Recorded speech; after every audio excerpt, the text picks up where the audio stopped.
Olá pessoal, sejam bem-vindos à página Eterna Prof. Aprendiz.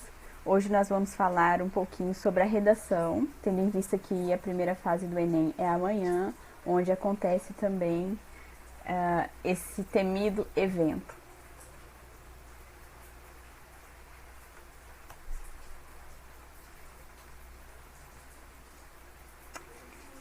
Para isso, nós precisamos retomar alguns termos aí, como morfologia, sintaxe e semântica, e chegar no texto como resultado de um processo, entender como que a coerência funciona dentro dele e partir aí para o passo a passo da construção do texto dissertativo argumentativo, tá?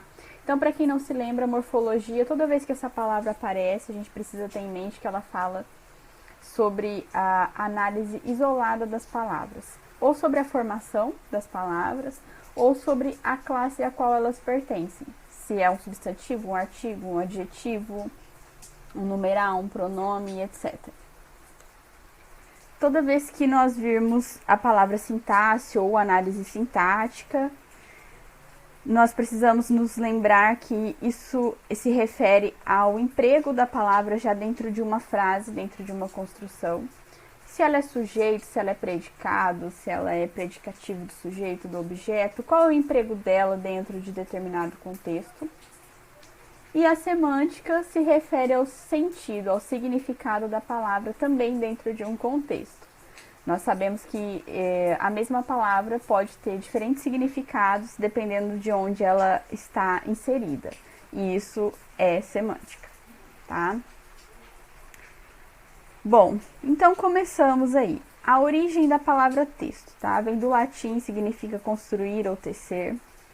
Mais pra frente ela começou a ser utilizada com o sentido de estrutura, certo? Por que eu tô falando sobre isso? Pra gente entender que o texto é uma estrutura, tá? Ele precisa ser construído, tecido, ok?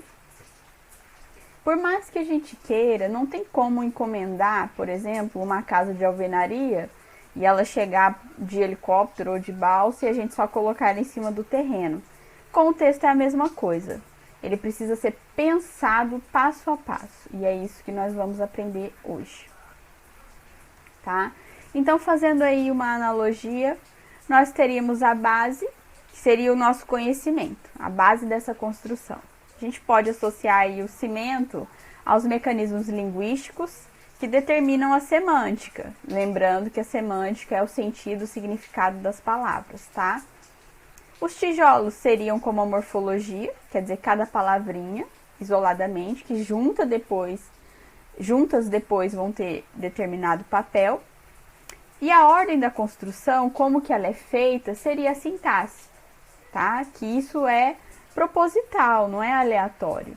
E ela está diretamente ligada à semântica, ao significado. Então, para você construir determinado significado, você vai utilizar determinada ordem das palavrinhas, ok? Alguns exemplos aí práticos. Nós temos aqui um exemplo de morfologia, a palavra viagem com J, tá? Que se refere ao verbo. Espero que vocês viajem tranquilamente, mas as previsões do tempo não são boas. Um exemplo de sintaxe, a palavrinha, a inversão dessas orações. Embora as previsões do tempo não sejam boas, espero que a viagem seja agradável. Isso tem todo um reflexo, tá? A inversão da construção, ela dá mais ênfase no aspecto positivo, que a viagem seja boa. Aqui a viagem já está sendo utilizada, escrita com G, se refere a um substantivo, tá? E o exemplo de semântica aí foi a troca dos conectivos mas e embora, porque o mas, ele dá ênfase para o aspecto negativo, que são as condições as previsões do tempo não estão boas, enquanto o embora, ele automaticamente dá foco para o aspecto positivo. Espero que a viagem seja agradável, tá? Então, após retomar esses termos, morfologia, sintaxe e semântica, nós vamos para o que de fato realmente importa, certo?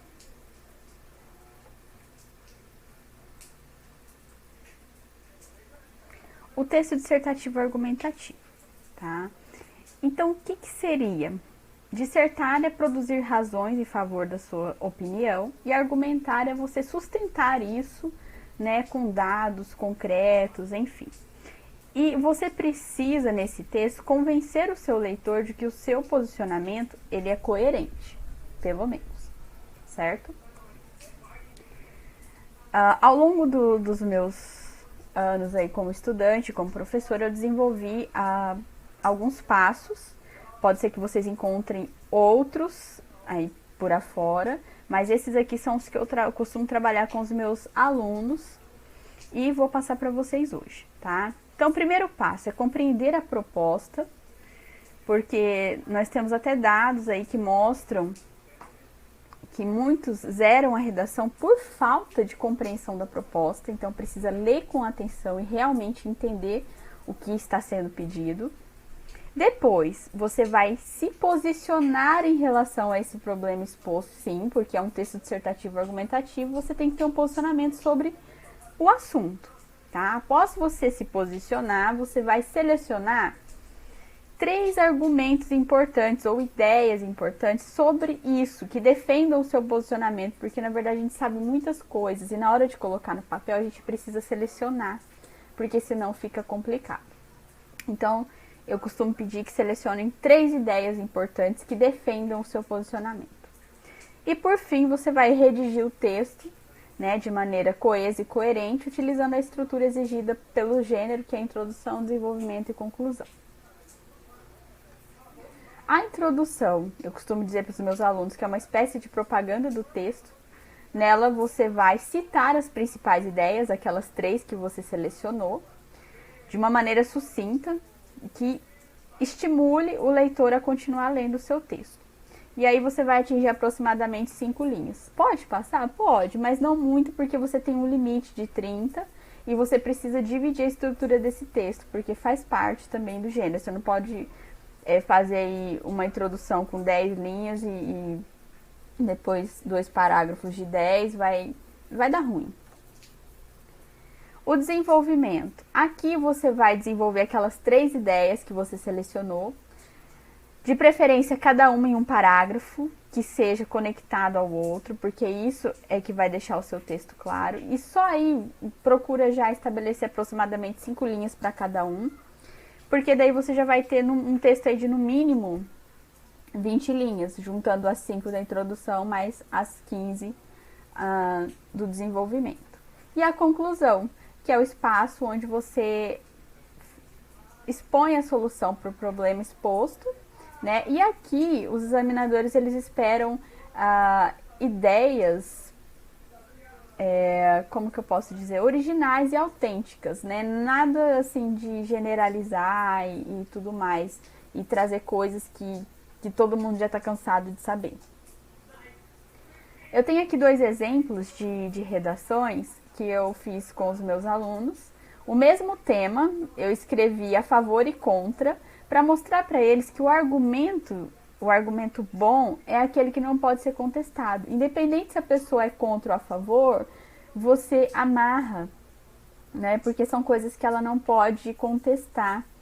Enfim, mas aqui eu trouxe para mostrar como que a gente separaria. Parte verde, as ideias que eu coloquei, elas aparecem na introdução e depois ao longo do texto. Em amarelo, os argumentos, e em rosa, o efeito de sentido. Eu sempre busco colocar no título e retomar no final do texto, na conclusão, para fechar com chave de ouro. Bom, é isso por enquanto. Eu espero que eu tenha ajudado de alguma forma e pretendo trazer mais informações que possam contribuir com o aprendizado de vocês. Até mais!